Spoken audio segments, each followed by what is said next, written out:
everyone, my name is Leah Sibilia. I'm the Director of Events at Virtual, and I am coming at you from my home office in Alexandria, Virginia. I'm here today with Dan Murphy of DMI Consulting, a longtime partner here at Virtual, and someone I've had the opportunity to work with closely over the last couple months. We're here today to talk about some technical tips when taking events online or creating a hybrid event. As we're relying more on technology, we have some strategies to keep in mind, some tips for writing RFPs, choosing a technical partner, and then also what to do with that technology once you have it. Dan, how are you today, and where are you today? I'm doing great, Leah. Thank you. I'm in Framingham, Massachusetts, where I am also working from my home office. The difference is that I actually work from home all the time, unlike many who are working from home newly full-time. Mm-hmm. As you mentioned, I've been working with Virtual for a number of years, about 7 actually. My team specializes both in tactical execution with event technology, but also in strategic planning. We do a lot of looking at events year over year to help develop strategies for continued success in brand messaging and reputation and things like that. And I should call out right away, we are in fact coming to you pre-recorded. We've been running a series of webinars on virtual events, and we wanted to take an opportunity to show another example of how to present online or virtually. Also, frankly, I'm a backstage guy, so a live webinar is sort of intimidating to someone like me. Yeah, definitely. And I think there's a level of needing to be comfortable or get comfortable with being on camera as well. And there's a range of comfort levels when it comes to being in front of a live audience as well. So why would being online and in front of a camera be any different? And I think the level of comfort also goes to the technology aspect. When we're on site, we typically have technicians, available to help with AV. But in our homes, we have a little bit more of that responsibility. But it doesn't mean that we're alone. Do you have any tips on technical design and direction to guide speakers with varying levels of comfort with technology? I do, and the first one is don't be afraid to phone a friend. And by that I mean, get someone to join you in an online meeting ahead of time so you can check your lighting, you can check your audio levels, take a look at your background and make sure that you don't have your password written on a Post-it note in the background for everyone to see. Make sure you know how to share your screen to show slides. Yeah, and if you're recording, definitely do a test like we did. You don't want to find out at the end of your presentation that something was wrong with the audio or, something else was awry. That's true. The reality is all of the things that apply to physical event production, they still apply to virtual ones. That means rehearsals, it means checking your technology in advance, it means getting to the venue early, all those things.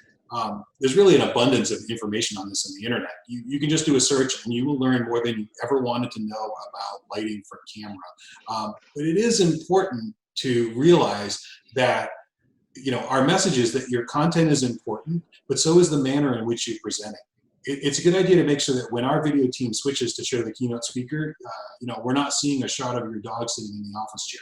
Yeah. And I think it's important for speakers to understand the importance of technology in the delivery of what they're trying to, message in their content. Yeah, that's true. And that really applies to any event, not just a virtual one. Mm-hmm. Yeah, and I think, presentation skills are important, whether you're in person or delivering online. And I think you really have to pay attention to adapting that presentation style, being aware of where the camera is located, being engaging, still using body language. I think, in person, there's only one front row, but online, everyone's got a front row seat. Everyone's right there.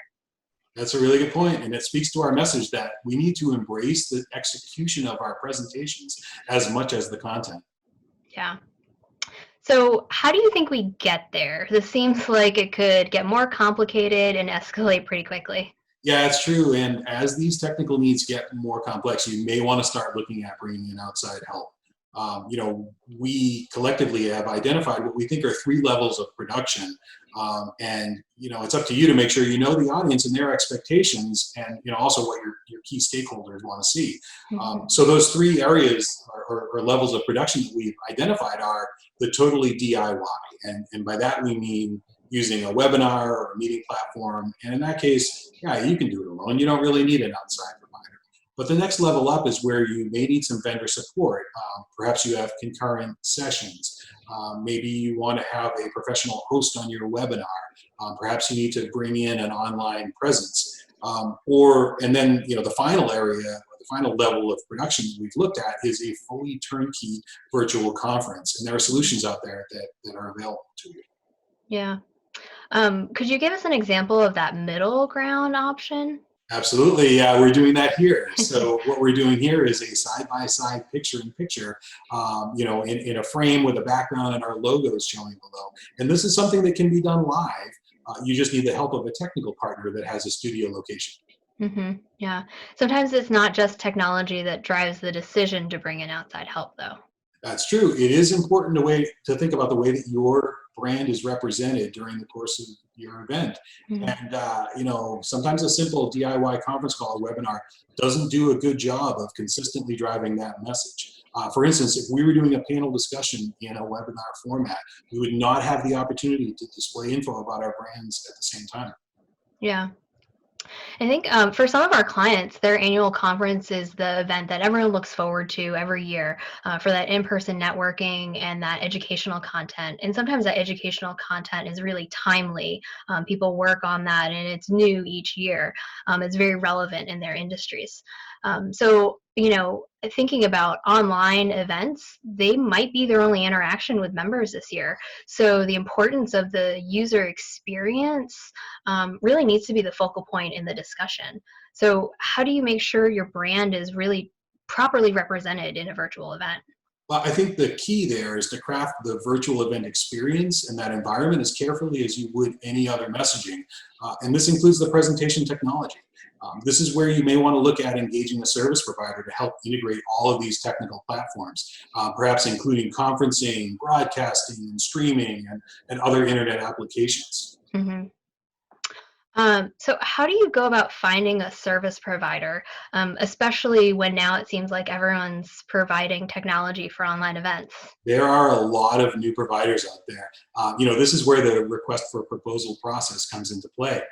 You can send that out far and wide to any potential service providers that you find or know of. And really, a well-defined scope is key to figuring out that appropriate technical solution and also, frankly, the cost. If you send that same document to everyone, you can do a real comparison of those service offerings and proposed costs when you receive the responses. I'm an analytical guy. I like to punch all those numbers into spreadsheets and generate charts and tables, and that helps me make a decision. hmm Yeah, definitely.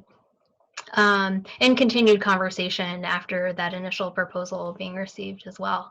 Sure, Um, absolutely. so, what are the key elements that you think are important to make sure you include in that RFP? So some of the key things that I like to see, really there are two that kind of overarching principles. One is I want to see a well-defined project scope, including the timeline. How much time do we have to execute the project? And I think with that well-defined scope, I want to point out that it's important to strategize and define what your objectives are in advance before you try to buy services. hmm I think there was a webinar about this recently, right? Yeah. It's on our virtual knowledge hub for anyone who missed it.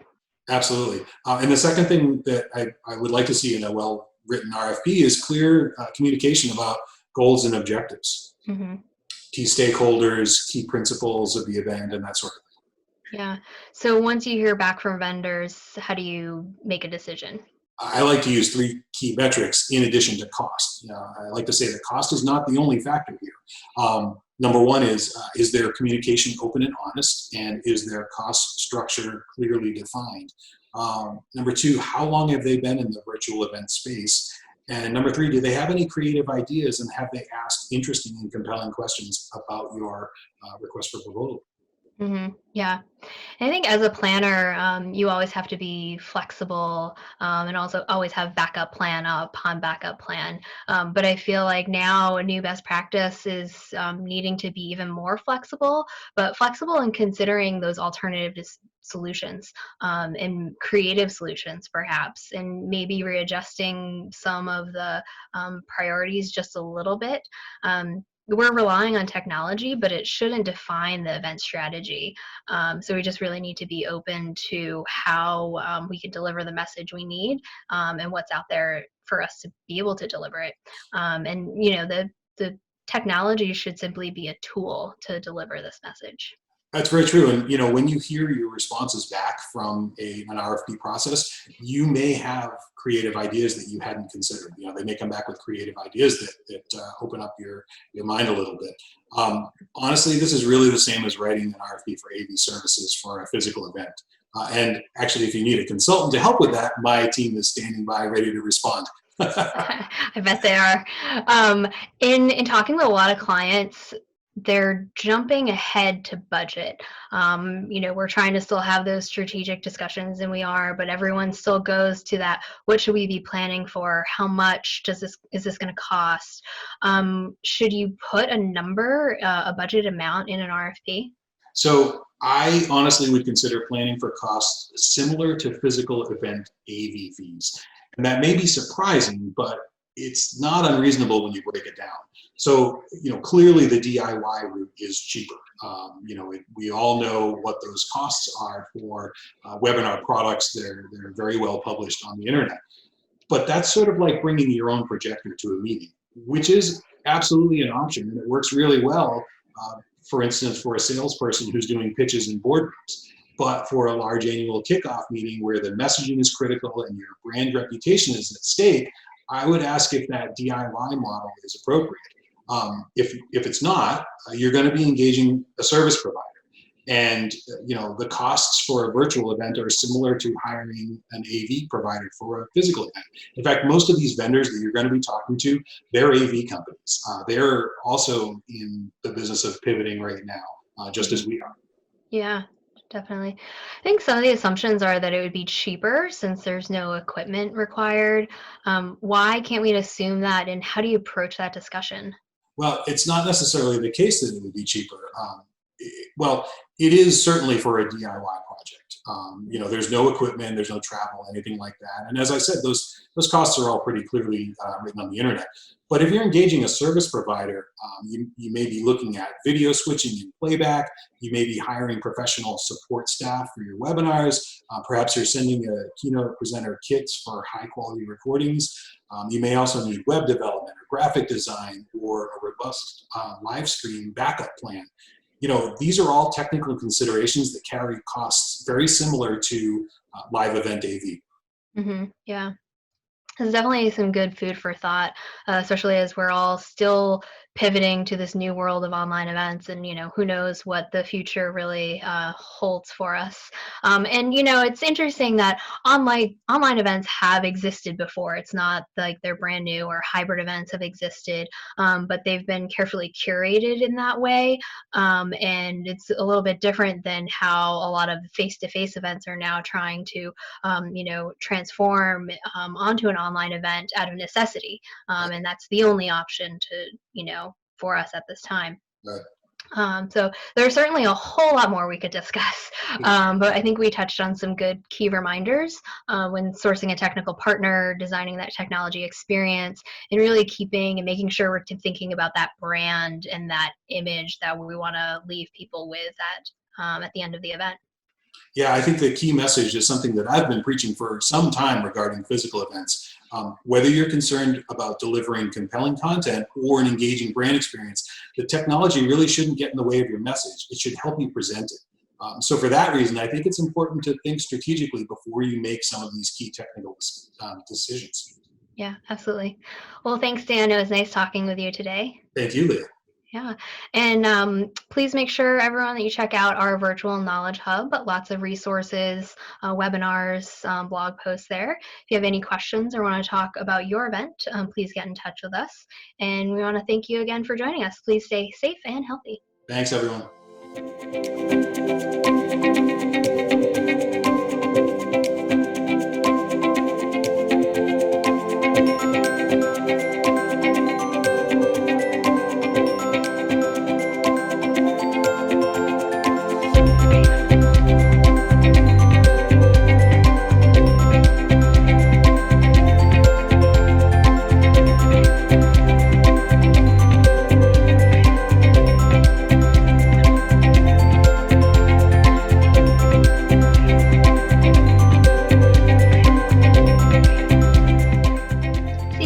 wasn't that hard. The message that we have is that